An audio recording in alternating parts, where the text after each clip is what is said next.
You are looking live at Riverfront Stadium in Cincinnati. It has been raining hard, and there is respect for the home team in the NFL. Despite only one victory this season, the Bengals are favored over a Falcon team that is driving for the playoffs. And now live from sold-out Tampa Bay Stadium, where the Green Bay Packers know a victory is a must, and the Buccaneers are out to play the spoiler role. And live from Giant Stadium in East Rutherford, New Jersey, the Los Angeles Rams will try to get untracked with a victory over New York, and a win for the Rams would assure them of at least a tie for the NFC West. All right, there will be 20 out of 28 teams in contention for the AFL and the NFC. Here we have Los Angeles. It won 10 games, lost 3. Atlanta won 8 games, lost 5. Although LA won, they haven't got a chance. But all this and more on NFL today or tomorrow, depending on the weather. The inclemency sometimes can be a very important factor. Set, red 83!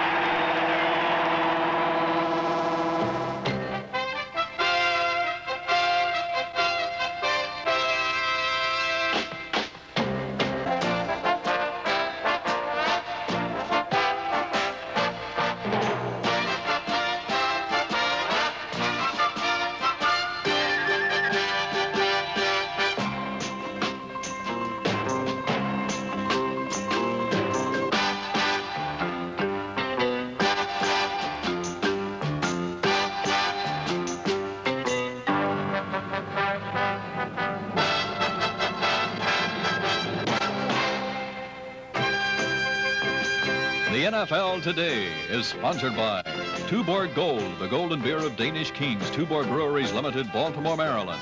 Hager, slacks, sport coats, and vests, because looking good makes you feel good. And by Aladdin Stanley Thermos bottles, the tough ones.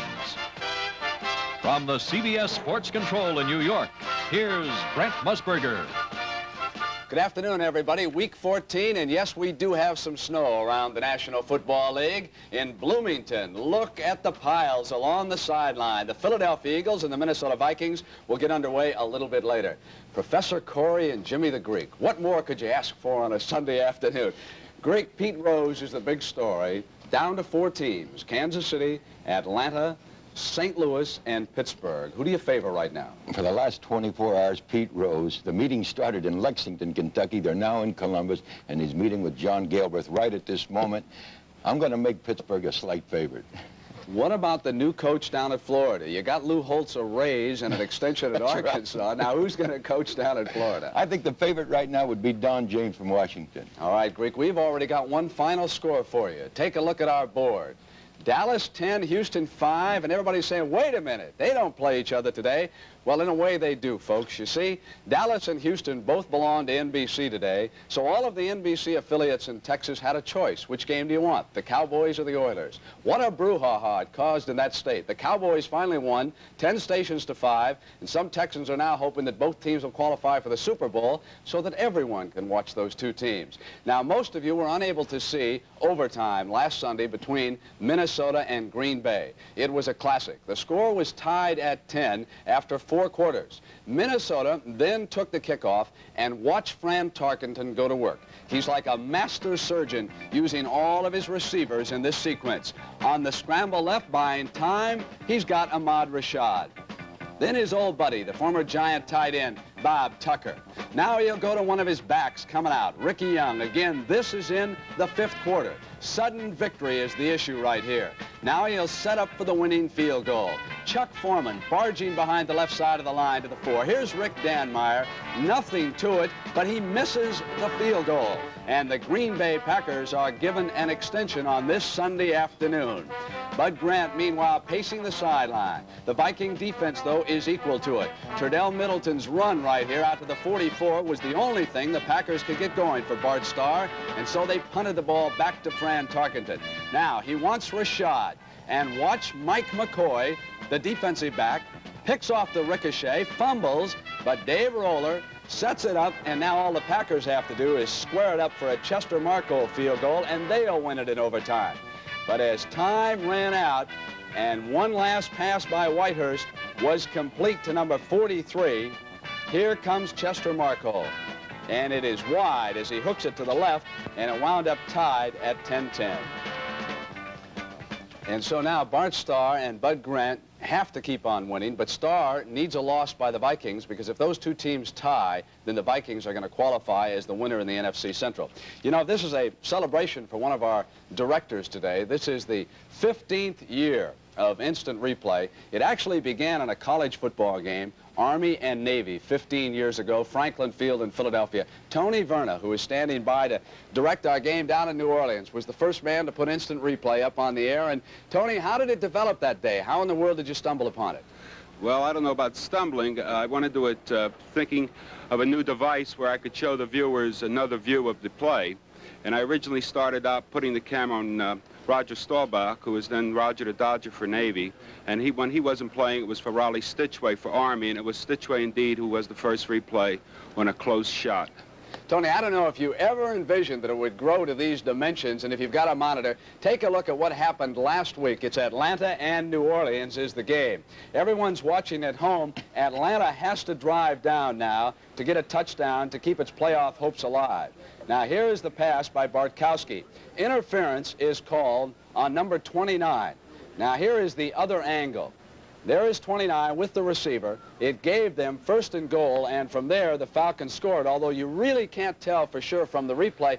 Tony, would you be in favor of having replays help the officials around the National Football League? I didn't see that replay, but this morning I did watch the game film with Coach Nolan, and I did see Maurice Spencer in that play, 29. I guess the receiver was 81 Francis. But you couldn't tell anything from any angle, any film angle at all. There was no penalty that I could spot. I am in favor of anything that the viewer can see at home should be allowed for the official to see at the stadium. Therefore, if you saw a fumble or interference, why not show it to them and let them see it as well? All right, Tony, I know that you and producer Bob Stenner are up for an Emmy for your coverage of the Super Bowl down there in New Orleans. We hope you win it. You certainly deserve it. Thank you. All right, Tony.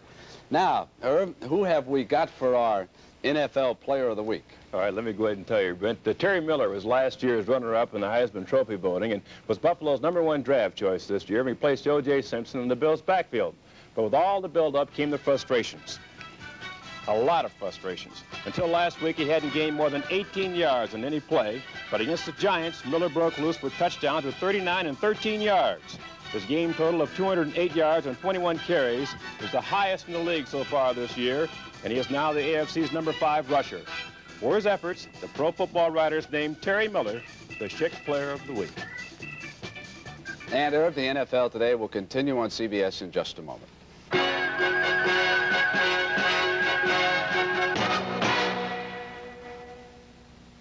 I see terrible things. My future? Your clothes. You'd look better in Hager slacks. Or a Hager sport coat and slacks. Even a Hager vested suit. All of today's Dacron polyester at prices that won't cost you a fortune. Now I see romance. A beautiful woman. My girlfriend. My daughter. Emulsion! Hager, because looking good makes you feel good. Go for the gold. The Danish heritage of American brewed Tuborg Gold. Never go for bronze or silver. Live to make the most of every day. Go for the gold. Then taste the triumph of Danish brewing. Tuborg Gold. You make the most of every day. Go for the gold. Tuborg Gold.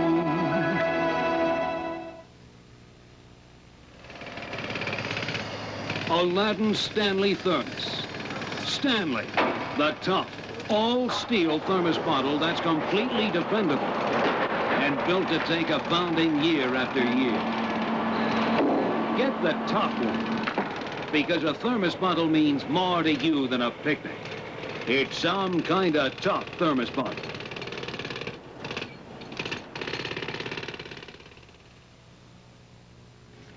In Cincinnati, Hank Stram and Gary Bender will call the action, the Falcons and the Bengals. And Hank, do the Atlanta Falcons have enough offense now to go with that defense and get into the playoffs?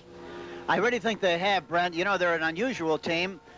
They play much better when they're behind offensively than they do when they're ahead of a game or even. They play very conservatively, but I really think they have enough offense to get into the playoffs. Yes, they do. All right, Hank, have a nice day. Thank you. Irv? Tampa Bay, Paul Hornung and Lindsey Nelson are working that game. And, Paul, the Green Bay Packers and Tampa Bay Buccaneers, both are eligible for a playoff spot. How do you see it between these two ball clubs? Well, Irv, they tell me Tampa Bay's 3-point favorite as far as the Greeks are concerned. I don't understand it. I think Green Bay defense will be a little bit too strong. You know, Tampa Bay's starting backfield 4 or 5 weeks ago is completely gone. They'll have Mike Ray, Louis Carter, and Johnny Davis starting in the backfield. So it's going to be tough for Tampa Bay. All right, Paul, enjoy yourself. Thanks very much. Brent?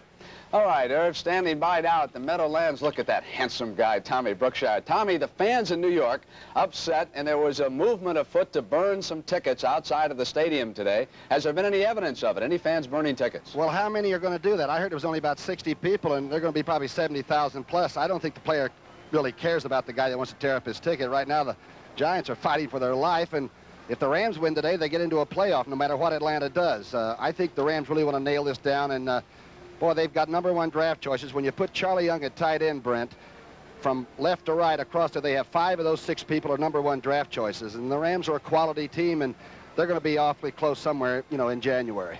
Tommy, I understand that Capoletti has lost today, too, along with McCutcheon. Is that correct? That's true, and of course they lose Peacock early in the year and Wendell Tyler, their outside speed, the Rams did, and if they'd have had that, they might be here right now 13-0. Capoletti's got a pull groin, but a young man named Phillips can do a pretty good job playing that running back. All right, Tom, you and Pat Summerall have a nice afternoon. We'll try. Okay. Jane, you were down in Atlanta this week? Yes, I was. And, you know, after watching the game between Georgia and Georgia Tech yesterday, I'm sure a lot of people will agree that Atlanta, Georgia is the home of some great football. So Eddie LeBaron was saying that why should they not have a pro team in the playoff contending spot? And he really thinks that they're going to take it all the way. Oh, he's done a good job as a general manager down there. Yes. As an NFL quarterback, Eddie LeBaron stood only 5 feet 7 inches tall. But what he lacked in size, he made up for with courage and clever hands. LeBaron passed for over 13,000 yards in his career and was such an adept ball handler that they called him the Little Magician, a nickname that still applies in his role as general manager of the Atlanta Falcons, a team he has magically built into a playoff contender in just 2 years. Has some of your magic rubbed off on the Falcons, for instance, your victories over the Saints? Well, you know, it's always interesting when you have games like we've had lately. We've, I think, had 4 games where we've won in the last minute plus and 3 in the last few seconds. So I think what happens really is that team suddenly discovers it. We have a defensive ball club, I think, that is extremely good. They play a shoot-'em-up, all-out type of defense where everyone hits, and, you know, I think that's the big part of our game. The offense, by the same token, is getting better as the weeks go on, and especially with the quarterback coming, the team now has confidence that Steve at any time can take them to a touchdown. Are there any of the tools that Steve Bartkowski has, the strong arm or whatever, that you wish you had when you were a player? I never had the strong arm of a Steve Bartkowski. By the same token, you know, he probably could never fake as well as I could because no one can see me back there. And so obviously I had to be a pretty good faker. My receivers used to say the ball used to look like it came out of a silo when I'd throw it. They never saw me. They just saw the ball coming. Mm-hmm. But what Steve Bartkowski is a guy that's big and he's strong and he's got a super arm. And I think as time goes by, he's going to develop these things where he's one of the very best. And we just have to build the supporting cast that'll enable him to do that.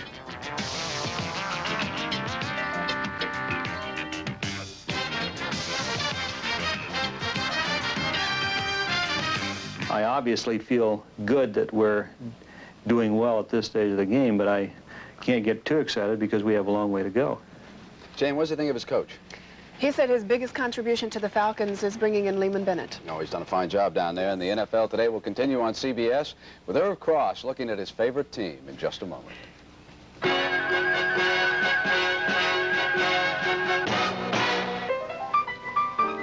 Gentlemen, you just got lucky. I've got your number. Code 45. I've got the #1 taste. Cold and bold. It's satisfying, unique and sleek. Without hardly trying. I've got your number.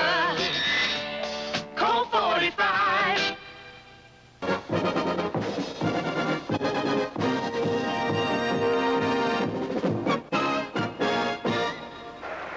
Irving, Texas, a sellout crowd to see two first-place teams, the Patriots and the Cowboys. Some feel the winner today will be acclaimed as perhaps the best in the NFL at this juncture of the season. Dick Enberg with Merlin Olsen. It's 38 degrees in the Dallas area. A cool day, but as you can see, some sunshine beaming through the open roof of Texas Stadium. Two teams coached by, well, two outstanding men, Tom Landry and Chuck Fairbanks, and you made a comment earlier, Merlin Olsen, that the team's play reflect the attitude, the personality of their coaches. I think given a period of time, the teams take on the attitude of a man like Tom Landry. He's had 19 years here. This team reminds you a lot of the precision, the coolness, the intelligence of Tom Landry, and he's put together a great team in the Dallas Cowboys. Chuck Fairbanks has drafted well and in some ways regarded as a little more open style, although the statistics don't show that. Patriots run 70% of the time. Well, a very conservative coach, but a very smart coach. Get a chance to look at the strength of these two teams right there as you examine the rankings in offense and defensive statistics. Tremendous strength in their respective conferences. The Patriots and Cowboys 1 or 2 in almost every significant statistical department. 2 finals are in. One affecting this game. Miami has shut out the Redskins 16-0. So a loss by the Patriots, the Dolphins would be only 1 behind. And the Jets are still in the running as they knock off the Colts. That's a final 24-16. The Cowboys will get the ball. Blackwell, number 24, a Lois Blackwell from Houston, and Butch Johnson are deep.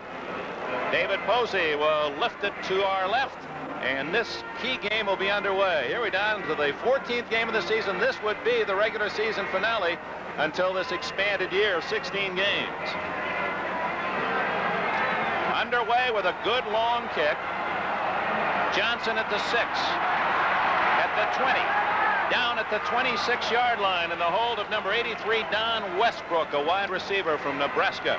A team we'll see in the Orange Bowl on New Year's Day. The Dallas offense, Staubach, the veteran quarterback, Tony Dorsett, their long ball threat or long home run threat, and Scott Laidlow for the injured Robert Newhouse at fullback. Wide receivers for Staubach have Pearson and Hill outside, and Big Billy Joe Dupree at tight end. Staubach, 55% on the year, number 2 in the NFC rankings. 21 touchdowns, just 3 off Don Meredith's Dallas record.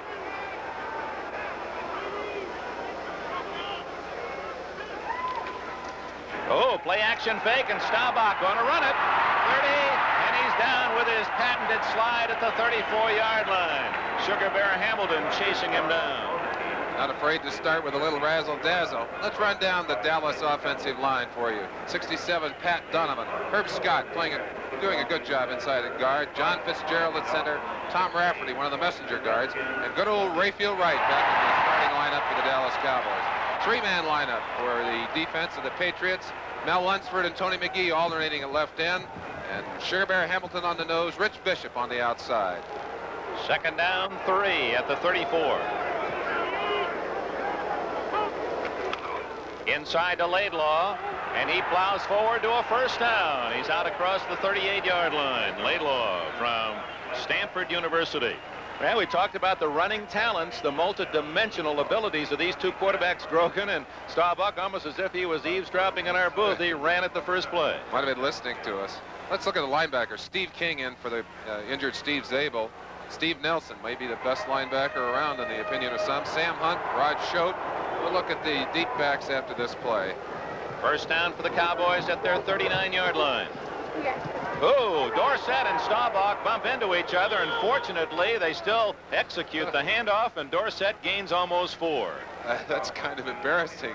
Roger obviously crossed up in there by something, but watch Dorsett actually run right smack into Roger. Roger doing a little bullfight there, a little olay as he stepped aside. And I'm sure there's a conversation taking place in the huddle right now. Whose fault was that? Quickly, while we have a chance, let's look at the defensive backs for New England. They have some real fine ones back there. Whoops, not going to have a chance. We'll do it. There they are. Raymond Claiborne, Haynes at the corner, Doug Bedoin, and Tim Fox on the safeties. Cowboy coaches are saying Fox is the best free safety in the NFL. Well, he sure has the respect of the team as well. Dorsett on the draw, and and he also attracted number 56, Rod Schode, who played his college football in this part of the country at Oklahoma. No gain. Talking to Roger Staubach before the game, Dick, he said something very interesting. He said, if we can do well on first down against the Patriots, he said, we have a tremendous advantage. He said, when you start going into second and long, third and long against them, they throw such a tremendous barrage of defenses at you and play them so well that they are really tough. And obviously, they're in a third and long here. Let's see how they handle it. Shotgun or spread, as Dallas Cowboy coach Tom Landry calls it for the first time. The shotgun and Staubach, the trigger man. Being chased by Hamilton. And he's very close and gets the first down as he falls forward to the 50. Well, we set it up right at the top, describing the running ability of the two quarterbacks. You get to see Staubach here. Cannot find the open receiver. Simply outruns Sugar Bear Hamilton, goes right at his legs, and then knows exactly how much yardage he needs for that first down. Out of the grasp of Bedoin, dives for enough to pick it up. Remarkable athlete, and as you said so well, when you were playing against Staubach, you do everything right except you couldn't protect against that scrambling run. Sugar Bear must have felt like I did. More chasing than catching on that particular play. 8 yards on 3rd and 7. First down, Cowboys at midfield. Dorsett for a couple. Well, we have a moment. You see the blue line marking the 50-yard line, and later you'll see red lines engaged around the yard stripe at the 20s. That's just to help the fans who are sitting in the end zone, who are looking through the field of play, to give them a perspective. They know that those are the 20s, and as you see the midfield stripe marked in blue. Tex Schramm always thinking ahead. There's the red of the 20. So if you're sitting way down in the end zone, you get a little better idea where the ball is actually located. Those yard stripes do start to run together. We've just seen Mel Lunsford come out, and Tony McGee, Mac the Sack's gone in his place, put a little pressure, hopefully, on Staubach and the Cowboys passing game. 2nd and 8. That was the tight end Dupree in motion. Dorsett the other way. Loses. Crashing through was 57, Steve Nelson. He's a 5th-year linebacker from North Dakota State and developing into one of the true defensive stars in the NFL. Coming out of the inside of this 3-4 defense, a linebacker has to have range, has to be able to read, and then just pick his way through the interference. Nelson does it beautifully there. Little necktie tackle at the end of it for a loss. Going to be 3rd and 11. That's beautiful play. He's a fine football player. I tell you, you're picking linebackers, you got to have him on your list.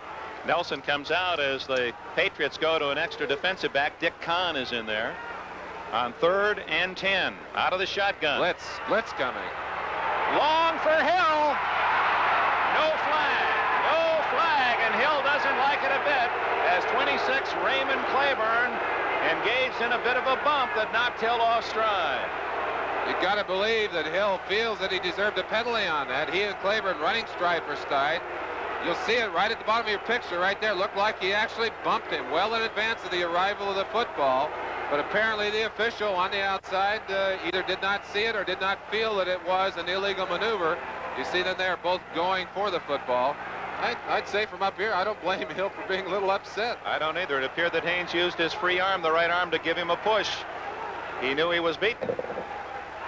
The kick by Danny White. Oh. Slaps one down the right side. Number 40, Mike Haynes at the 20 and down at the 21-yard line. Well covered. Benny Barnes, a star on the defensive special teams and regarded as one of the best punt return coverage men in the league. We're going to say that a lot about a lot of players. A lot of adjectives to be used today. We'll be right back. Here. New England owns the football for the first time at the Patriot 22-yard line. Quarterback Steve Grogan with Andy Johnson, Sam Cunningham behind him. His wide receivers are Stanley Morgan, Harold Jackson. They both have great averages per catch, and Russ Francis, 81 at tight end, moving to the right side of the line. Grogan, inside handoff, and out for a couple yards goes Andy Johnson across the 25 to about the 26, 2nd and 6.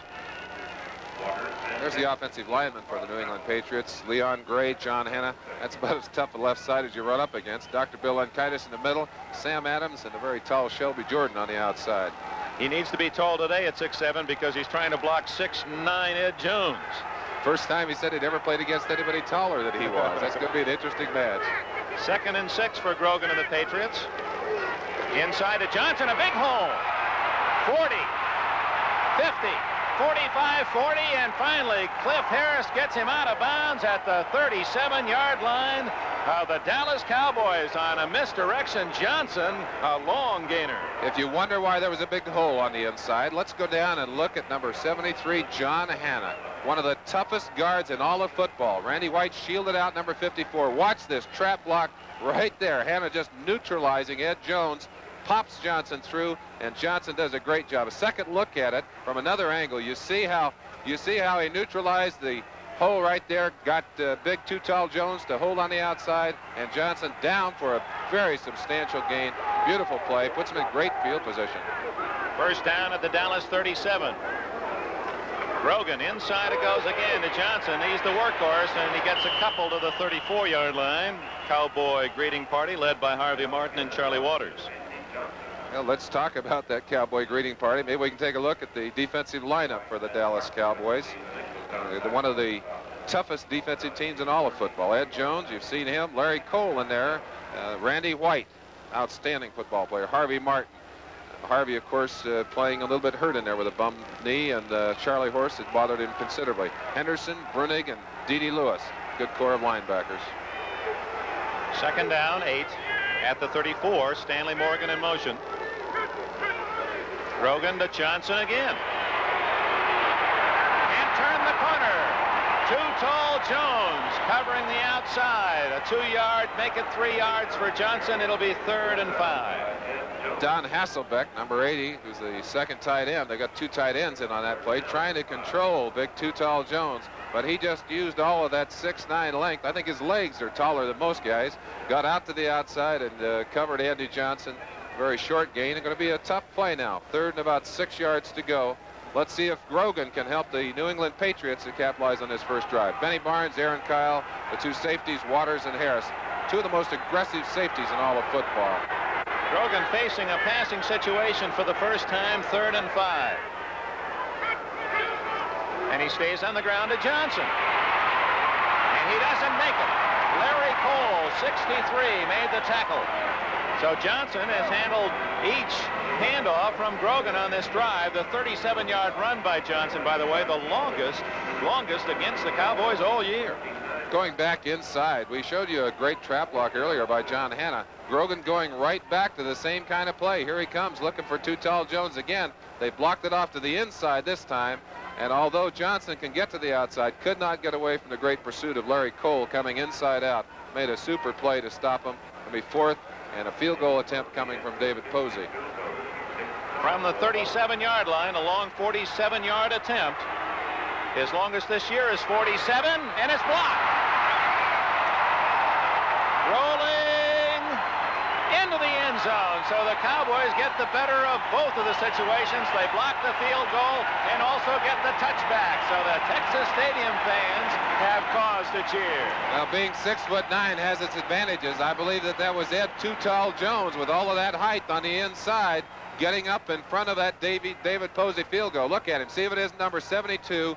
Hands up right there. Look how high he is. Right there. Touched it on the top. Batted it away. Well, that's some great photography from the end zone. Our thanks to Kenny Fouts and Mike Weissman in the truck for giving you people at home a great look at that one. Well, Drew Pearson was telling us about the Cowboy basketball team. He said their fans love to watch Too Tall Jones sweep the boards. He's quite a basketball player as well. So he stopped the New England's first threat to score, and they take over to the Cowboys at the 29-yard line, the spot where the ball was marked for the field goal. Too Tall also blocked the field goal in that victory against the Washington Redskins last week, so he's kind of hot. That's an interesting position to be in. There are very few guys who can time that properly, to get up at exactly the right moment when that ball is crossing the line of scrimmage, to jump to maximum height. Of course, it doesn't hurt at all to have those long arms and have 6'9" in height to start out with. That's right, and obviously that was not a touchback when it rolled into the end zone. As if the kick was missed through the end zone, and Dallas gets the ball at the line of scrimmage to 29. Staubach cranks it up. Tony Hill, first down at the 40-yard line. Claiborne on the tackle. Cowboys pick up about 13 on that throw by Staubach. Hill, one of 4 ex-Stanford players on the Dallas squad. His second year, he caught only 2 passes last year, but having a big season here in '78. Larry Cole along with Too Tall Jones on the side. Ernie Stotner, their coach, giving them a little lecture there. Obviously pleased with the fact that they turned the Patriots away without any points on that drive. Double wing for Staubach. Toss to Laidlaw. 45, 50, and another first down. Dallas inside New England territory at the 48. Tim Fox made the tackle. Fox, one of the most aggressive safeties around. We've got 3 of the best safeties in football here today. I'll give you another angle of look at that. This is from the end zone. You'll see the hole open up to the outside. Laidlaw doing a good job of picking the spot there. Nelson diving, misses the tackle. Fox comes over. They say he's one of the best open field tacklers in all of football, but you can't afford to have them picking up that kind of yardage on you, or you're going to have a long afternoon defensively. No score. 6:27 remaining in the first quarter. Both teams have moved the ball fairly well. Cowboys on first down. Give it to Dorsett to the 46-yard line where Rod Schote plugged the hole for New England. I think one of the most interesting things about this Cowboy offensive team, they really have had trouble in the first half during the season. Until last week, they'd only scored 21 points in the first half. They did break loose last week. In fact, they marched down and got 3 points with their first drive. But they really have been a slow starting offensive team during the year. And it's one of those things that they were able to break out of, put 13 points on the board last week. But it'd be interesting to see if they can keep that momentum in the first quarter going here today.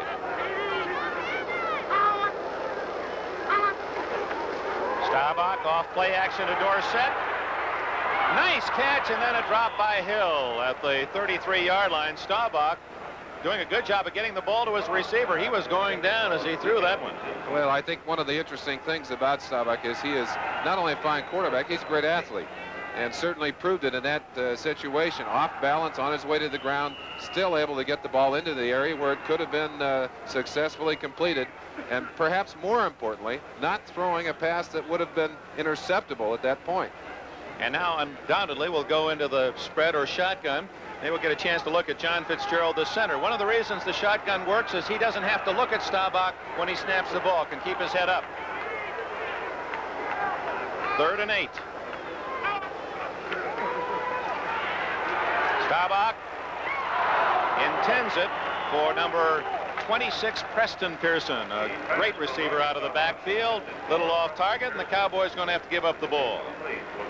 Cowboys like to go to those intermediate patterns. You see Roger just shaking his head there. He would like to have put that ball on target. Pearson, as you say, a specialist. Usually comes into the backfield when they want to throw the football. Can run it, but usually called on to be a receiver. Mike Haynes, who was second in the NFL last year in returning punts, inside his 15. Danny White, currently 4th in the NFC in punting with a 41+ average. That's a quarterback back there. Always gives you the fear of a run or a pass. Hangs a high one. Haynes going to let it go, and it kicks into the end zone. So the Patriots will play it from the 20-yard line. Timeout. 5:27 left in a scoreless first quarter. That's next Saturday, Grand Prix of Bowling from Reno, Nevada. $100,000 purse here on NBC. Of course, we'll also have some NFL action for you next Saturday. And speaking of action, of course, another big game to the south. The Steelers and the Oilers at the Houston Astrodome, and periodically we will be checking for live reports on that big AFC Central Division contest. No score, New England ball, 20-yard line, 5:27 left in the first quarter, and Grogan to throw for the first time. It's a screen, Cunningham. Good open field running, and he stepped out of bounds back at the 25-yard line. Cunningham out of bounds at the 25. Henderson eventually made the tackle. Let's check other scores. Miami shuts out Washington 16-0 to put pressure on New England, help Dallas at least in the Skins trying to catch the Cowboys. Another final. Oh, Atlanta with a chance at a wild card spot, bombed by the Cincinnati Bengals. Cincinnati's second win of the year. The Rams beat the Giants 20-17, all but assuring themselves a playoff spot and perhaps home field advantage throughout the playoffs. The Jets still alive with their win over Baltimore 24-16. We have more for you after this play. 2nd down 5. action by Grogan. Look at the time. Intercepted by Charlie Waters at the 35, the 30. Waters to the 27-yard line with his 32nd career interception.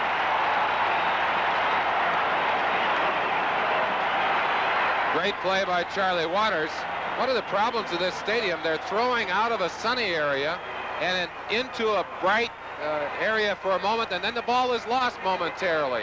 You see it right there. You can hardly even see the ball as it goes through that bright sunlight. Charlie Waters could see it. He got his hands on it, carried it away. You have to wonder if maybe Grogan wasn't bothered by the light conditions on that pass because it was not thrown well.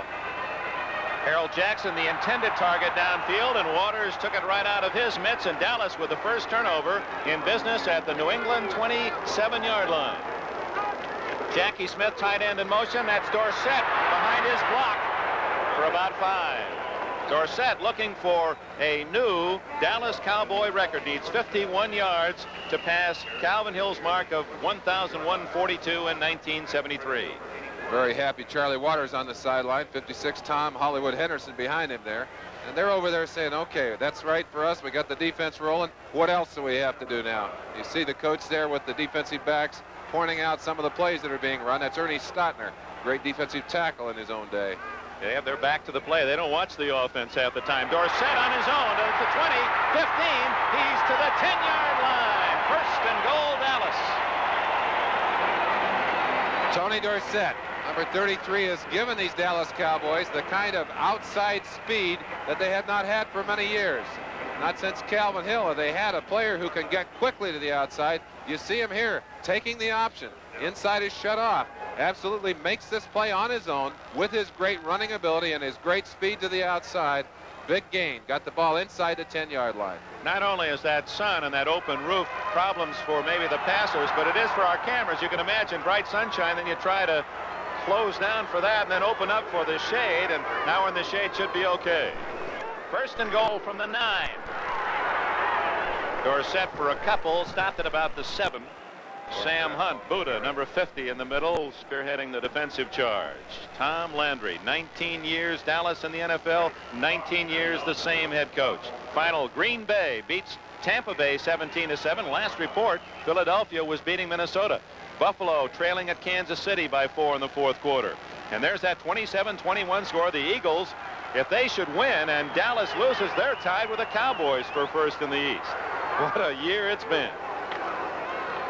Laidlaw hoping that the Patriots would be keying on Dorsett. Staubach just ducked it off to Scott Laidlaw to the 4-yard line where it's third and goal. Excellent play on the inside. Number 48, Tim Fox, was a player that got up off the ground off the bottom of that pile. Staubach, of course, waiting for Tom Rafferty, number 64, to bring in the play. San Francisco, New Orleans, 17-13. New Orleans playing well. Well, they've lost a lot of heartbreaking games this year. 7-0. Seattle, a surprising team, still in the race out there. 7-0 over Cleveland. One thing, Cleveland or Seattle, the team that loses will probably be out of it. Third and goal. Staubach to throw. Play action. Whoa, wants to run it. Scramble, but it was closed off, and 72. Mel Lunsford made the tackle. There was only one Patriot to the left of Staubach, and he was able to turn him back inside, or that was a sure touchdown. One of the things you have to do on a running quarterback, you've got to contain him. Watch Staubach makes the nice little play-action fake right here. He's got a lot of time to throw. Credit the defensive backs with New England with excellent coverage. Now he's going to run, and they're contained about coverage right there. Finally, Mel Lunsford, number 72, came in, got a hold of him, and 57, Nelson, just thumped him. 64. Richard Bishop is the man who probably saved the touchdown. He contained Staubach. Short field goal try out of Waters' hold by Raphael Septien, a 26-yard kick. And the Cowboys take the early lead. 2:02 remaining in the first quarter. Septien's 26-yard field goal after Waters' interception gives Dallas a 3-0 lead. The Cowboys, who have had trouble scoring in the first quarter, they've been outscored all season. They're 69-34 against the Cowboys in the first period, but they lead 3-0 with 2 minutes to go, and the kick by Septien is short. Taken by Westbrook at the 20, the 30, 35, 40, 45, and he's to the 48-yard line. Don Westbrook A little wide receiver out of Nebraska with a good run as he tiptoed down the near sidelines. Gave him a little shuffle coming up through there. You can see the feeling on the sideline. They say, all right, you got good field position for us. Now let's turn it over to the offense. Give them a chance to do something with it. A lot of sparring going on. You got two very balanced and very strong teams that we have here today, and two very conservative coaches. They're not going to give you a lot to work with, but basically they're kind of feeling each other out. Dallas on the board first. Let's see now if New England can drive it down and put some points on the board. Good field position for the Patriots. I'm going to ask you to define what good field position is. Grogan on first down. Up the middle, Cunningham. Sam Bam might go all the way. 25-20, 15-10-5, touchdown. Did you see that big 235-pound fullback outrun the defensive back, Charlie Waters? Oh, my. Sam Cunningham had a slow start this year, and it wasn't until just the last few ball games that he has really gotten on track. Well, he was not only on track. Watch the block by John Hanna on Randy White. Turns him out to the outside. Makes room for on the inside. And I'll tell you, Sam Cunningham is on his own here. Charlie Waters, no match in speed for the 235-pounder. And he was not going to be denied that touchdown. What a play. Wow. That open field run, Merlin, a la his Rose Bowl days with USC. He sees that goal line, and he goes into a 5-yard dive. Posey tacks on the extra point, and just like that, first play from scrimmage after the kickoff, Cunningham rumbles 52, and the Patriots are in front 7-3.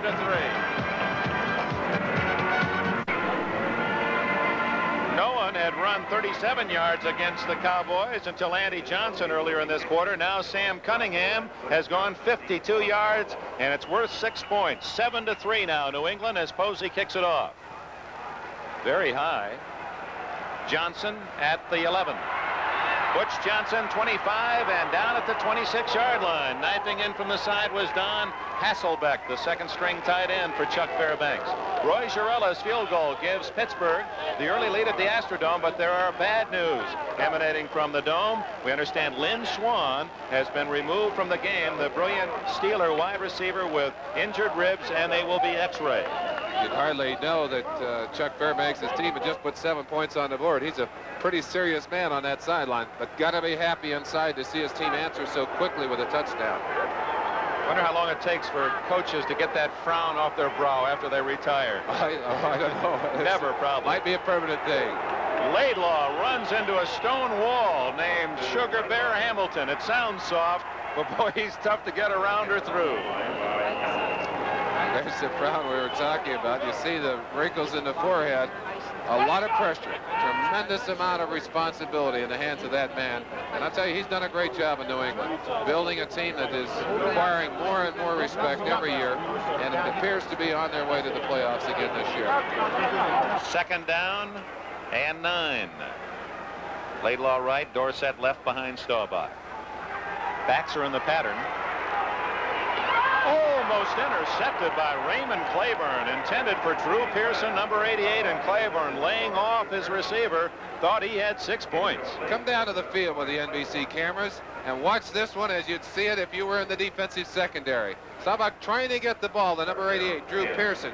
Watch the defensive play right there, coming out of nowhere. Raymond Claiborne reacting beautifully, and I think if he'd have been there just a fraction sooner, he might have been all the way down the sideline for another touchdown. Claiborne, of course, with that 9.46 speed, electronically timed, and Texan himself would like nothing more than to please some of his family here watching him today. Out of the shotgun, 3rd and 9. Going long for Pearson. Too long. Claiborne had been beaten, but it took a perfect pass, and Staubach couldn't quite drop it down the well. Staubach said that you can occasionally beat both of these corners, but Haynes and Claiborne have such incredible speed that you have to almost throw a perfect pass to beat them anyway. You can get a couple of steps, but they can react to it and get back, as you saw Claiborne come back there and make it impossible for the ball to be caught. Boy, last week on NBC, we took a busman's holiday not having to work last week, Merlin and myself, and I watched that Seattle-Oakland game, a dramatic win for the Seahawks, and looks as if they still have the momentum going. 14-0 first quarter over Cleveland. Of course, Cleveland had a big victory against the Rams, too, so they're two teams that were hot from last week. Stanley Morgan and he gets back near midfield. And the Patriots with good field position.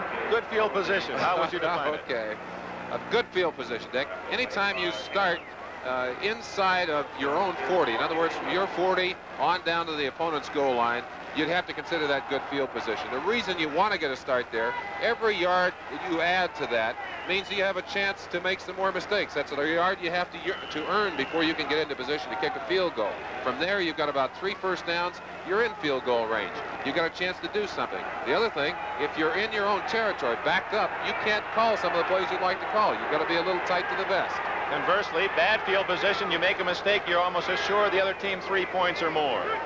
So good field position for the Pats. The handoff to Johnson, who gets about 3 to the 47. You saw that note earlier. Next Saturday going to be a big day here on NBC. Not only the football game, NFL 78 at 12:30, and that Saturday you'll see Terry Bradshaw both in uniform and as a Hollywood stuntman. We'll have a punting clinic by Ray Guy, the great Oakland Raiders kicker, and the greatest of the great will feature Lance Allworth. That's on the NFL 78 next Saturday, with Baltimore and Pittsburgh to follow at 1 o'clock Eastern time. The Lions and the Cardinals in the fourth quarter tie at 14. Great Bambi. Who could forget some of the leaping and diving catches of that athlete? See Staubach on the sideline. Of course, Porter going to pull it away here. We'll be right back shortly. We'll be back with the second quarter of today's football game after these messages from your local station. Second quarter, New England leads Dallas 7-3. We understand Earl Campbell has been injured in the Houston game against Pittsburgh. Let's go to the Astrodome for this report. Earl Campbell has just been injured and taken off the field. A fumble ensued as he was hit, and the Steelers have the football. First down and 10. They lead 3-0. Bradshaw wants it all for Jimmy Smith, and it's deflected out of bounds. Let's look at the play again. Earl Campbell had just picked up a first down for Houston and got banged by Donnie Shell. Well, he's coming off the right side. He'll run right by 68 L.C. Greenwood. Coming down, he's going to be exposed. A great block on 59 Jack Ham. But he's twisted around, he's straight up in the air, and now this shot of the headgear right there, right in the rib area. You can see that really is a great shot. The ball leaves his hand just before he hits the turf, so it is a fumble. Campbell isn't the only offensive weapon that has gone out of this game. Lynn Swan, the Steelers' excellent wide receiver, also hurt.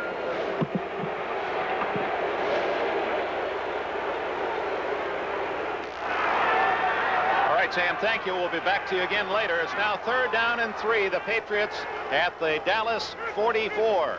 Grogan to throw. A rare tossing chance, and he's going to scramble and has running room. 30, 25, all the way to the 20-yard line goes Steve Grogan, and with that run, he should be over or close to 500 yards rushing this year. Steve Grogan, 4.6 speed, and the ability and the courage to use it. He has no one open here.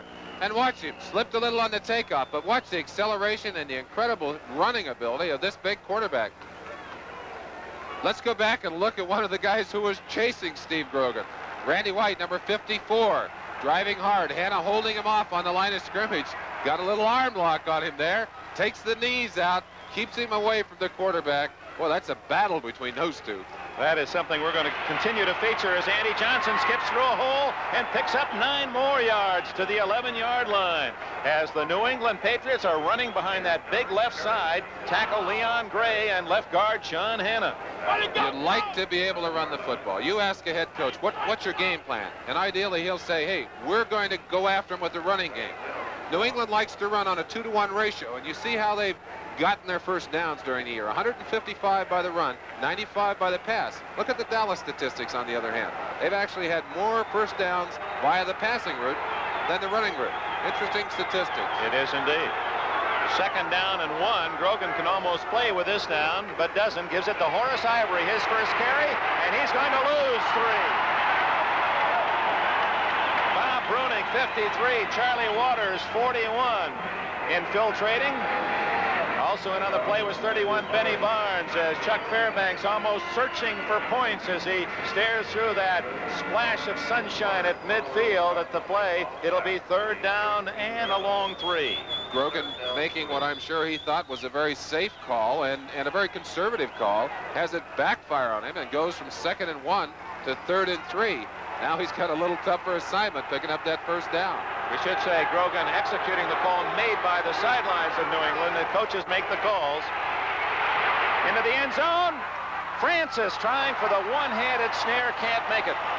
Russ Francis, 6'6" and 242, and he almost plucked that one off the top of the tree. Looked like if he'd had a little bit more room, he'd have had it.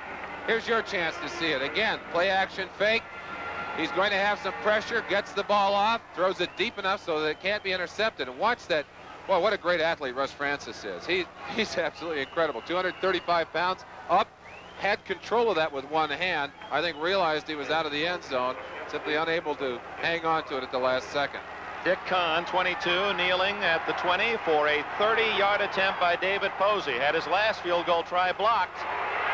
Gets this one up. Is it long enough? He squirts it through. Oh, my. Oh, he's walking away. He said, hey, glad I had that last 2 inches on that one. That was a knuckleball. He just kind of floated that one across the bar. It counts for 3. New England leads by 7. Football both Saturday and Sunday next weekend. We told you about Baltimore and Pittsburgh on Saturday. On Sunday, a full slate of games. And don't forget it, 12:30 Eastern Time, NFL 78 with some great features. The greatest of the great will feature Otis Taylor. Kick comes down to Butch Johnson, 20, 25, 30, and stopped at the 31-yard line. Johnson with that rare opportunity to field a kickoff, running at full speed toward the opponent's goal line. Tackled by 59 Mike Hawkins. 83 Westbrook also in on the play. This telecast presented by authority of the National Football League, intended for the private use of our audience. Any rebroadcast or other use of this telecast without the express written consent of the Dallas Football Club and the National Football League is prohibited. Dick Enberg with Merlin Olsen, 11 minutes, 50 seconds left in the second quarter. 10-3, New England leads Dallas, and Staubach trying to whip his Cowboys into scoring position. Out of the eye for the first time, play action to Dorsett, and wide open is Dupree, and Staubach misses him. Roger unhappy with himself. Billy Joe Dupree, a great blocker, very unselfish player, but also a good receiver. You'll see him delaying on the line of scrimmage. They want to let the linebackers clear out of there. Now he's just going to drift across, hoping to find some open territory. There's the pass thrown, a little too high. That's why Roger Staubach is embarrassed and angry out there. If he'd had that one down, I think Dupree would have been able to run close to a first down. They'd cleared out the zones on this side of the line, had a lot of room for him. We're able to see Dupree again. He's caught 8 touchdown passes this year. That's a new record for a Dallas tight end. They've had some good ones. 2nd and 10 at the 31. Johnson, the man in motion, throws a good block. Dorsett runs into a couple of red shirts out at the 38-yard line, where it'll be 3rd down and 3. We understand that Earl Campbell is being x-rayed for those bruised ribs. So 2 top talents, Lynn Swann of Pittsburgh, Earl Campbell of Houston, both with rib injuries in that showdown at the Astrodome today. Interesting call on the line of scrimmage. A 2nd and 10, a fairly obvious passing situation. Landry choosing to call the running play and crossing up the New England defense, getting good yardage. Of course, now he's got his 2 tight ends in there, his running offense in there. Let's see if he does, in fact, run the football. 3rd down and a short 3. Laidlaw has the first down and more. Fox and Nelson, first 2 men to reach Laidlaw, who has the first down in the sunshine of the 45. Dallas running some interesting plays out there. Earlier they ran a flanker trap with Jackie Smith coming in from the flanker position and trapping. On that play, they had Rayfield Wright, number 70, coming in to trap on number 71, Sugar Bear Hamilton. Sugar Bear had to wonder why they're ganging up on him that way. Nice call, a little misdirection to it, put him in there for the first down. Dorsett into the eye, that's where he operates best. Staubach throws. Got time. Open man Hill at the 49, 50, out of bounds in New England territory at the 46-yard line. That'll be close to another first down, a 9-yard gain. Duck in the final. Kansas City beats Buffalo 14-10 and won it with a touchdown from Livingston to White right at the final seconds of the 3rd quarter. No score in the 4th quarter. Kansas City a winner today for Marv Levy. Dick, you asked me about field position earlier. Looking at where these 2 teams started their drives in the first half, Dallas started from their own 27 twice and from their 29 once. They got no points out of those 3 starts. They did get points when they started on the 25 after the interception and the turnover. New England, on the other hand, started in field position twice. Go ahead and call this, and then we'll come back. Laidlaw wishes that it hadn't been called Yes, because he he does. just lost 4 yards, had no chance to turn the corner. We welcome all you folks that have been watching the Kansas City-Buffalo game. Chiefs beating the Bills 14-10 here in Irving, Texas Stadium. 9 minutes and 50 seconds left in the first half. Dallas scored first on a 25-yard field goal by Rafael Septien after Charlie Waters intercepted a Grogan pass. A 52-yard run by Sam Cunningham, longest against Dallas this year, got New England on the board 7-3, and Dave Posey has kicked the 30-yard field goal for the Patriots. Here in the second quarter, it's 10-3 New England. Ball at midfield, 3rd down and 5 for Dallas. We'll get back to finish that up, Merlin. Lots of business, these two fine teams, and out of the shotgun. Staubach handling a short snap and can't get an open man. He just dumped that one off. He was under pressure. Preston Pearson was the nearest receiver. Richard Bishop, 64, pressuring Staubach. You talked about the center, Dick, and the ability to snap that ball with his head up. Impossible to do it properly with your head down because that nose man would be gone. Fitzgerald gets the ball away, a perfect snap, and then engages Sugar Bear Hamilton, number 71. He's got to keep him off that quarterback by a little time. Interesting to me, Dick, that on that second one, a similar situation to what the Patriots had, Landry calling the same kind of play, a sweep. And both times they ended up with losses and lost the opportunity to continue the drive. Although the Patriots able to get 3 points on the field goal. White will kick it to Haynes, who stands at the 10. Looks good. Fair catch. No, it's Stanley Morgan, who takes it at the 12-yard line. First down, New England. This is the deepest they've been in the whole of the game. 9:08 left in the first half in Irving, Texas. 35 degrees in Texas. 10-3 New England. New England with a ball in the lead. 10-3. 9 minutes left first half. Irving, Texas. Steve Grogan has Cunningham and Johnson behind him. Andy Johnson gets a couple across the 15-yard line. Tom Henderson, Hollywood Henderson, number 56, made the tackle. As he's been quoted, "I'm long on confidence." Well, Henderson did a great job in performance on that particular play. Held it off to the outside, and then as soon as Johnson cut it in, dropped off of the block and able to make the tackle. We talked about field position. This is bad field position. You've seen good field position. Backed up as New England is near their own end zone. They've got to be even more conservative than they would naturally be. We talked about the importance of getting that good field position. Actually, on the 2 scoring drives that they had, they started on their own 48 and on the 50-yard line, able to get points on both those drives. Grogan outside, too far for number 86, Stanley Morgan, the schemer from Tennessee, in his second year, looking for his 30th catch of the season. Those 2 wide receivers for Grogan. Morgan is averaging 24.5 yards per catch, second only to Wesley Walker of the Jets, and Harold Jackson is averaging 22 yards a catch. Those are not only interesting statistics, but we'll show you a comparison pretty soon between the averages of those 2 receivers and the averages of the Dallas receivers, and talk about what the significance of that comparison is. 3rd and 7.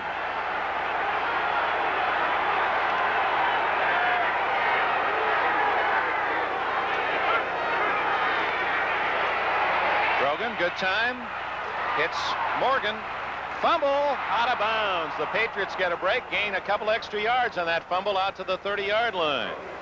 You've got to have pressure from the inside, and Randy White has been the most consistent lineman for the Dallas Cowboys. Watch him here, though. He's going against one of the toughest protectors in football. You see him doing everything he can, but he's being double-teamed. That was Lenkaitis out on his legs first, and then Big John Hanna, as if they didn't need more than one guy with him in there. You can see how angry and frustrated White is. He's not used to being held out. He spends most of his time wrapped around the necks of quarterbacks. I love the fact that Randy White's own mother calls him Hunk. Across the 30, plows Cunningham for a few, and let's check the scoreboard. Up in the Kingdome in Seattle, the Seahawks have scored again. That brilliant young quarterback, Jim Zorn, is 7 for 8, has a touchdown, 128 yards, and Steve Largent already 5 catches for 84 yards for the Seahawks, who jump in front of the Brownies 21-0.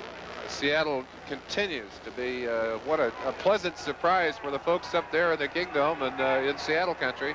They are really in love with their football team. You can't blame them a bit. 2nd down and 8. Jackson in motion. He's had big games against Dallas, and it's to Jackson. 1st down, no. Out of bounds at the 37-yard line, short by 3 of a 1st down. Benny Barnes, 31 on the coverage. Merlin, a future or an advance report on Earl Campbell. Badly bruised ribs, they say, and sometimes the semantics when you talk about injuries, as you well know, a bruise can be something worse. They don't know whether he'll be able to play again today. Let's hope that that is not a fracture and that brilliant rookie for the Houston Oilers will be able to continue to play this year. What a year he has had, too. Last report, it was 3-0 Pittsburgh in the 1st quarter. 3rd and 3 for Grogan. Will they run it? Johnson will. Ooh. 45. Oh, it's his own man. Jackson knocked him down at the 50, or he'd had another 10 or more. Harold saying, gee, I'm sorry, he just tried to block. That's an embarrassing moment. Watch it for yourself now. Good call. Handoff here, trap block. John Hanna, 73, right there. Opens the way. Johnson doing a good job. You see Harold, he was coming in to try and block, and he's doing everything he can to get out of the way, but simply run over by Andy Johnson, but not till he got in the 1st down. Jackson, double O soul. That's his first tackle in 8 years. You saw there 9 rushes for 79 yards. Johnson having a fantastic day. Horace Ivory into Dallas territory, about the 48-yard line, a gain of a couple. Randy White and Charlie Waters teamed up on the tackle. 6:40 left, 1st half. We talked about the importance earlier of running the football, and it's certainly important against this Dallas team. If you get into a position where you have to throw the ball against them, they are absolutely devastating on the pass rush. But if you can make your running game go, you can give Dallas fits, because some of their linemen, although they're great pass rushers, do not handle the run as effectively as they handle the passing game. That young Cowboy fan's face reads a little trepidation. These New England Patriots have moved effectively and lead 10-3. Fumble and recovered by Horace Ivory. Ivory with his dangerous 9.5 speed, also quick enough to find the football at the 47 of Dallas. Ivory did a great job of getting that ball, but they're quick trapping number 72, big Too Tall Jones, right there. Too Tall has long enough arms to reach across. I think got a piece of Ivory. You see Ivory just doing everything within his power to get his hands back on the football. I'll tell you, that's a real battle down on the line of scrimmage, and right now New England's offensive line is winning that battle on the line of scrimmage. 3rd and a long 7 for Grogan. Great protection. Andy Johnson with a 1st down grab at the 38-yard line. Johnson from the University of Georgia. He's caught 25 passes this year, and he makes the tough ones look easy. Grogan again, showing you the kind of thing he can do. He can put that ball on target with a strong arm. But as you said, Dick, he has time to throw the football. He could have taken even more if he'd have wished to. Put that on target to Andy Johnson, makes a good grab, rolls out of bounds with a 1st down. You know, it's interesting. Up until this game, Grogan and the Patriots have been going deep, like 1 out of every 3.5 passes, very deep. Today, they're kind of crossing it up, throwing mostly the short to intermediate patterns against these Cowboys. Francis to the left side, and Grogan's going to throw on 1st down, and going for it all to Morgan. Benny Barnes, 31, and 43 Cliff Harris to break it up. Boy, he just cruises that Morgan. It doesn't even look as if he's picking up his feet. Maybe that's why they call him the Steamer. Great open field speed. Had a tremendous week last week. 170 yards and 5 catches. Set a new New England single game record. And certainly one of the guys that Dallas has to keep their eye on. But that's the kind of pass right there. When we say 1 out of every 3.5 passes they throw is deep, that's the kind of passes they've been throwing. And 1 out of every 6 passes is a touchdown pass. Grogan has had a fantastic year throwing the football. 15 touchdowns. He has thrown 21 interceptions. One of those today that set up the 3 points for Dallas. 10-3 New England. 2nd and 10 for Grogan. Again, good protection. And there is Morgan. 1st down at the 21. So they send Morgan deep. You have to respect that threat. Then he cuts off his pattern short. 1st down. That's a great play. You'll get a chance to see it at home. Again, they're holding the Dallas defensive line out. Grogan has time to throw that ball, outstretched arms and all. Still gets it off on target. Morgan makes a fine grab down there, and they have done a lot of marching. They've come all the way from about their own, 14, 15-yard line, all the way down to the 20. They're knocking, and I'll tell you this, Dallas's defense is puckering up down there. Cunningham off the left side. This is the 14th play of this drive, Merlin, and Cunningham gets 3. He ripped off a 52-yard touchdown run for the only touchdown of this game. Clock running, 4:24, 4:23 remaining in the first half. The Patriots lead 10-3. I talked to Jim Ringo, the offensive line coach for the New England Patriots, and Ringo's a smart football coach in terms of saying to his players, look, we're not going to make a lot of changes. We're going after Dallas physically. A lot of teams try and be cute with Dallas. They try and change to play that flex defense. New England's gone after him today, and it's been very successful. They're after him again and gain only a couple that time as Harvey Martin wraps his arms around Andy Johnson. We pause briefly for station identification. From Irving, Texas, this is the NBC Television Network. Channel 7, KTVB, Boise. Sandberg and Merlin Olsen, these are the games that you'd pay to come and broadcast. 10-3 New England with 3.5 minutes remaining in the first half. Little frustration, I think, for the Cowboys. They can't understand why they're not able to shut off the running game. And, of course, it's the running game that's opened the way for Grogan to throw that football so successfully. This drive carried all the way from the 14-yard line. So 3rd and 5. Grogan wants to run. And Harvey Martin played it perfectly. That was not a pass play. Grogan was a designed run all the way, a bootleg left, and Harvey Martin was right there to say, hey, I didn't make all-pro, just sitting on my back. He not only made all-pro, he was MVP on defense in the NFL last year, and you can see the frustration on Grogan's face. That's good discipline on the part of the defense. On every play, you have people assigned for outside containment. And, of course, on that particular play, that assignment went to Harvey Martin. Martin was right there, made the big play on Grogan. It's a 36-yard attempt by Posey. He's kicked one and had another blocked. And he has another block. Trying to pick it up is Aaron Kyle. And at the 30-yard line, the Cowboys have denied and have the ball. It appeared to be Randy Hughes who blocked the kick. It was Randy Hughes, number 42, just shot through from the outside. Got his hands right solidly on that ball. We'll look at that blocked field goal when we come back. 2:47 left. First half, 10-3 Patriots. Back on the line of scrimmage, Dick, we're going to show you how Randy Hughes got in to block that. Leaps over the outstretched leg and shoulder, and right there leaps up in front of David Posey's kick. Gets a good hand on it. Now, if they'd have gotten a good bounce here, that ball may have been carried all the way to the other end zone. Aaron Kyle, number 25, I believe, is the guy that gets out there. Wanted to pick it up on the go, couldn't do it, so they'll start on their own 30.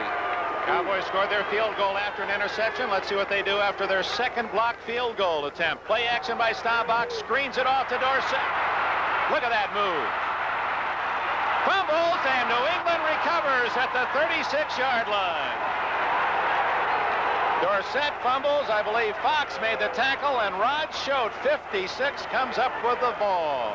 Very often an exchange of turnovers like that certainly favors the team that kills the momentum. Let's watch Staubach here. Good call. Throws it out quickly to Dorsett.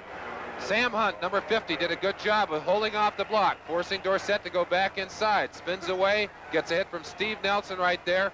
Lost the ball right there before he hit the ground. Good call by the official, number 56, Rod Schote there to gather up that football. New England has it, and this, Dick, is good field position again. Let's see if they can take advantage of it. They have plenty of time, 2:37, and it's Steve Nelson, the omnipresent linebacker of the Patriots, who made the hit that forced the fumble. Grogan to Andy Johnson. He realized that if he didn't go backwards, the ball would, so he went right with that tackle, as hooking in was Charlie Waters, 41, and 31 Benny Barnes. Charlie Waters making that hit about a half a yard behind the line of scrimmage. He and Cliffy Harris, two of the most aggressive safeties in football, and they're willing to gamble. They're willing to come up and try and make that big play on the line of scrimmage, sometimes even behind the line of scrimmage. Final score, St. Louis beat the Lions 21-14. So Bud Wilkinson, after that disastrous start, really getting the Cardinals ship in order. And we understand that Earl Campbell has not returned to play at the Astrodome, but Lynn Swann is back on the sidelines, has not returned to game action for Pittsburgh. 2-minute warning given here at Irving's Texas Stadium. The New England Patriots with the ball and the lead. 14th week of the NFL and some critical games, this being one of those. And at halftime, the guys back in New York will run down all the scores, the standings, the highlights. Good to be here in Texas, where New England leads 10-3. They have the ball just outside the 36 of Dallas. 65,101 capacity, a sellout, and most of those seats occupied. Johnson in motion. Grogan gets good protection again. Has a man wide open. Harold Jackson to the 10-yard line. He stepped out at the 11. First down for New England.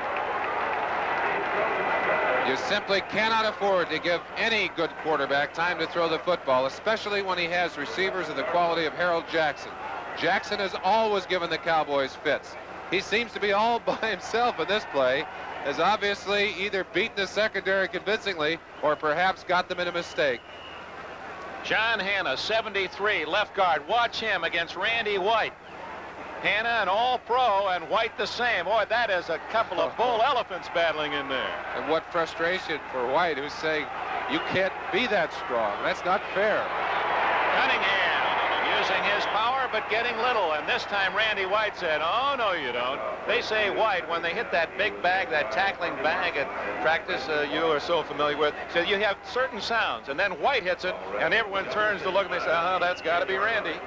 Well, he's having his trouble hitting John Hanna out there today. I asked Hanna yesterday, I said, are you really pumped up about this game? You know, there's been a lot of publicity about this matchup between you and Randy White.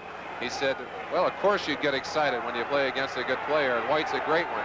But he's not only excited, he was ready to play football today. Second, a long 8, Grogan.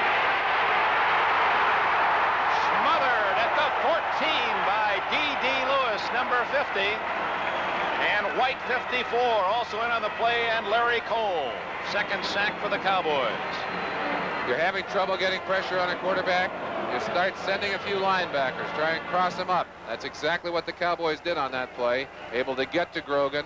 Again, credit the defensive secondary of the Cowboys. He had no receiver to go to, had to pull that ball down and try and run on that particular play, unable to do it successfully. Third and very long, and down near the end zone, about the toughest kind of field position you could ask for to throw the football. Third and 13 for a first down, 14 for a touchdown. Here come the Cowboys. Flag is down. Grogan into the end zone, but will it count? A flag is down at the line of scrimmage. I think that's an offside, though, on the Cowboys. On someone, anyway. Well, you see Tom Henderson saying no touchdown. Yeah, it's going to go against New England. First penalty of the game, and it costs the Patriots 6 points for illegal motion. Oh, we talked about the running ability of Steve Grogan, and where could you have illustrated it better there? And what a tragic place to have the first penalty of the football game for New England and New England fans. You see it, they lose their contain right there. That's something they did not want to do. Grogan just tucks it away. Watch him go for that end zone. Boy, he's not diving for the sideline. He goes right through the arms of the back and out of bounds after he crossed the goal line. But it's going to cost them 5, and they've got even further to go for the touchdown here. Now it's 3rd and 18 for the first down from the 19. And you know Chuck Fairbanks doesn't want to have to try another field goal. He's already had 2 of those blocked. That's the reason the Cowboys are still in this game, 10-3.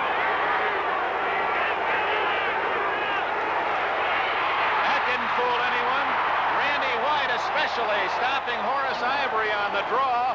Another loss to the 21, and that means David Posey, the young kicker from Florida, has even a longer field goal attempt. Can he get one high enough? He's got to be questioning his own kicking, and that's one thing you can do when you can block a field goal, especially when you block what he thinks was a good kick. And certainly the first one that Martin got up and knocked away was a good kick. Got to be causing some questions to be asked all along the line of scrimmage. Time is called, Merlin, at 5 seconds. So what the Patriots did is run the clock down. They'll try the field goal. Figure even if this one's blocked, as long as it's not run back, Dallas won't have another scrimmage play. Timeout. We'll see if the Patriots will lead by 13-3 or 10-3 in a moment. Are overloading the left side as Posey will try a 39-yard field goal. That's where they got the last one. Let's see if Randy Hughes can make it through this time. Good snap. High enough, long enough, no good. So the Patriots have missed 3 field goals. They've also had a touchdown called back on a penalty, and 1 second remaining in this first half. They lead 10-3. Very often a whole game can turn on just a couple of critical plays, and in this particular game, 2 of the biggest plays have been the blocks of field goals, and of course right here, that pressure I think caused Posey to hook that one a little bit. Watch Posey.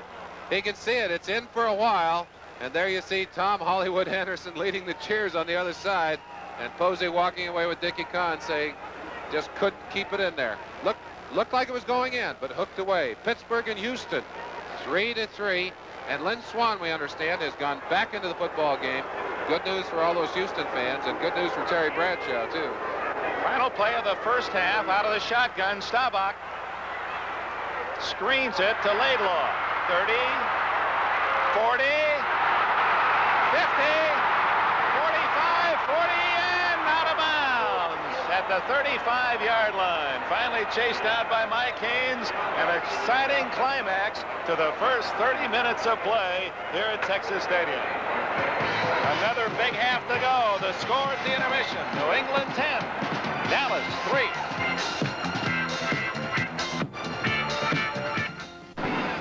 Preceding announcement furnished as a public service by the National Football League.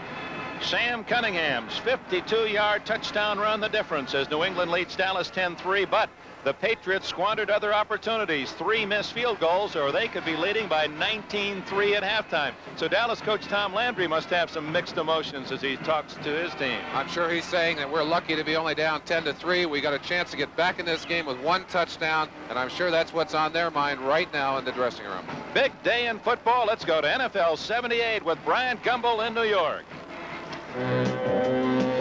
New England and Dallas, 2 teams who seem certain of going into the playoffs, are just 2 of the teams going at it today. A lot of them have gotten their playoff hopes risen. A lot of them, their playoff hopes have gone by the boards. The Dolphins, Jets, and Packers have won, but the Falcons have lost. Some of you are going to see local news. Some of you are going to be scores and highlights. Whatever you'll see it right after we take time out for these messages from your local stations. With Len Dawson, Sam Nover.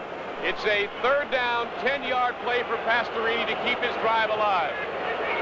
Field goals by Roy Girella of 42 yards, Tony Pritch of 37. That is all the scoring we've had today. But it has been a knockdown, drag-em-out affair. Incomplete at the 35-yard line. Pastorini intending his pass for Kenny Burrow. And so their drive was very short-lived, Len Dawson. Well, I'll tell you, they had excellent field position right where the ball is right now, 45-yard line. Came up with nothing. The 2 passes that Pastorini threw, not good passes. They were thrown behind the receiver, and they really didn't have a chance of coming up with a reception. You're looking at 86 Jimmy Smith and number 83 T. Bell awaiting Cliff Parsley's punt. His last one traveled 51 yards. 59 seconds to play in a 3-3 first half.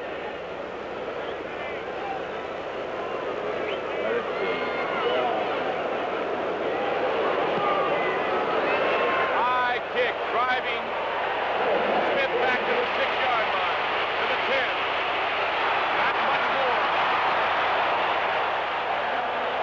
Larry Poole, number 39, is the man who made the stop, so the Steelers, with very poor field position, with 47 seconds to play in the half. That game between the Steelers and the Oilers, not the only one affecting the playoff pairings. There's a lot of those going on today. One of them happened in the nation's capital, and the Dolphins came up very big. 16-love, they beat the Redskins. A tale of quarterbacks. Greasy threw for 170 yards. Joe Theismann threw 4 interceptions, and that's really what it was all about. Mike, you were watching it. It was a fine defensive effort by a veteran Miami club. For the last 2 weeks, Brian, the Dolphins have had 59 points registered against them. Today they registered their 3rd shutout of the season. They played very fine. In the first quarter, Joe Theismann was picked off 4 times. This was interception number 1. It really wasn't his fault. Riggins tips the ball into the hands of Rusty Chambers, number 51, and the 4th-year man from Tulane rumbles all the way down to the 21-yard line, which set up a premium field goal of 34. It was 6-0 at halftime when in the beginning of the third quarter, Greasy from the 40 hits Jimmy Cepolo, touchdown, his 3rd TD of the year, only 5 receptions. That made it 13-0, and Miami wins a very big one to set stage for that Oakland game next week. And the Redskins have now lost 6 of their last 8. Thank you, Mike. The Atlanta Falcons' playoff hopes were dashed today, or really took a severe blow. They lost to the Cincinnati Bengals 37-7. Magic number at Giant Stadium was 6. 6 straight NFC West title for the Rams, 6 straight loss for the Giants. The final was 20-17, and the Rams did it despite being without 4 running backs. Their rushing total, they only accumulated 98 yards on the ground. And Mike, I guess that's the mark of a fine defensive ball club. When things can go wrong, you can still win. Well, Brian, you're from Los Angeles, and you are accustomed to fine Los Angeles defensive performances. They turned in another one this afternoon. Pisarcik finds out right here how good the Los Angeles defense is when Billy Simpson tips the ball, and it's intercepted by 53 Jim Youngblood. And watch Big Jim go. He rumbles all the way down to the 7-yard line before Johnny Perkins puts an end to his odyssey. And 1 play later, Cullen Bryant, number 32, rambles from around the right side for 7 yards to put the Rams on top 10-0. Later on, Pisarcik gets the Giants on the board with this touchdown pass. A nice reception by tight end Gary Shirk. Make it 10-7. But Pisarcik was hurt, and Randy Dean was intercepted by Pat Thomas, his 7th interception of the year, and made it 17-10 at that point. And the Giants were just not going to beat the Los Angeles Rams today. The story in Shea Stadium, where the old New York Jets 69 championship team came out, they saw a great performance by Matt Robinson and Wesley Walker. The Jets got on the board first when Scott Durking scored from 3 yards out to make it 7-0. After a pass interference by Bobby Jackson, there he is, number 40, put the ball in the one. McCauley scored, but Jackson showed his displeasure by roughing up Donald a little bit, and the referee called the foul. 1 play later after the kickoff, Robinson cranked up his arm and hit Wesley Walker for 48 yards, and Joe Namath and Don Maynard, who were in attendance, must have thought it was a deja vu. They looked like their old passing combination. Robinson again cranked his arm up, this time for 38 yards, and he hits Wesley Walker. Earlier before the game, I talked to safety Bruce Laird, and he said about the only way you can cover Wesley Walker is with a gun. I think he's right. On the season now, Walker has become the first NFL receiver to go over 1,000 yards. He had just 2 receptions on the day. Both were for touchdowns, an average of about 40 yards per reception. Some kind of performance. He is a home run hitter. Battle of the Bays, Green versus Tampa. Score a win for Green, a loss for Tampa. Final 17-7, big day for David Whitehurst. Buffalo, Kansas City. Joe Ferguson threw for over 200 yards, but he also threw 3 interceptions, and so the Bills on the short end of a 14-10 score. Philadelphia against Minnesota. Philadelphia's playoff hopes hurt. They lost to Minnesota 28-27 as Fran Tarkenton threw 2 second-half touchdown passes, and by the way, he completed his 289th pass of the year, breaking the old NFL record of Sonny Jurgensen, which stood at 288. Detroit against St. Louis, another win for Bud Wilkinson. He's now 5-9 on the year as the Cardinals beat the Lions 21-14. Gary Danielson threw 5 interceptions, and the Cardinals sacked him 4 times. San Francisco against New Orleans. The Saints, a winner today. That's their 6th win of the year, and that is the most they've ever achieved in any single season in their history. They won at 24-13 over a very hapless 49er ball club. New England against Dallas. New England winning this one right now, 10-3. The lone touchdown, a 52-yard run by Sam Cunningham. Pittsburgh, Houston, we checked in on it at the top of the show. This stands at 3-3 at the half. Let's go down to Mike Adamle. We told you it was a very bruising ball game, and Mike, 2 of the victims of the hard hitting were Lynn Swan and Earl Campbell. We're gonna see both of them in the highlights. It was a bruising game. It's an ouch bowl because the hitting has been fierce. We're gonna see 2 of the plays right here on Pastorini on the Houston's first possession. Went for the touchdown to Mike Barber down the middle, but number 23, Mike Wagner, picks it off. It set up the Steelers didn't convert. But 1 play later when Pastorini, or 1 series later when Pastorini went back to pass, he was intended for Ronnie Coleman. Jack Lambert picked it off, and it did set up a Roy Jarrella field goal of 42 yards. Earl Campbell did bruise up his ribs, and he's out for the game right now, at least, anyway. And it's a very tough game in Houston right now. Okay. One other ball game, Cleveland losing to Seattle 23-7, that ball game in the second quarter.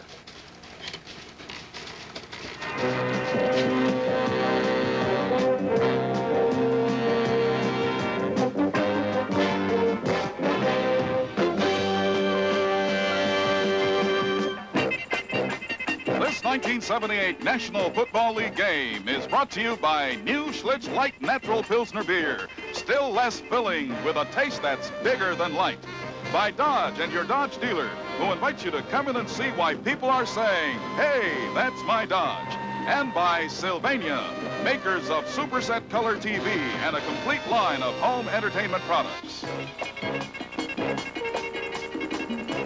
Once again, I'm Brian Gumbel. Very quickly, let's run down for you the scores of Week 14. Miami beat Washington in Washington today, 16-0. Redskins losing their 6th in the last 8. Cincinnati, a winner over Atlanta, 37-7. The Rams win the NFC West. They beat the Giants, 20-17. The Jets stay alive in the playoff picture. They came out on top, 24-16 over Baltimore. Battle of the Bays. Green Bay beat Tampa Bay, 17-7. Kansas City, a winner today. They beat Buffalo. Final there, 14-10. Minnesota, with 2 second-half touchdowns from Fran Tarkenton, beat Philadelphia 28-27. With St. Louis 21 and Detroit just 14, New Orleans beat San Francisco. The final there, 24-13. And games still in progress right now. Some very big ones right here on NBC. New England beating Dallas 10-3. That ball game at the half. Cunningham has the lone touchdown. Pittsburgh against Houston. It stands at 3-3 at the half in a very bruising affair. Campbell and Lynn Swann have been hurt. And Cleveland losing to Seattle right now. That ball game stands at 23-7. The Seahawks keeping their playoff hopes alive. We've got some more football action to come. Stay tuned for the second half right here on NBC.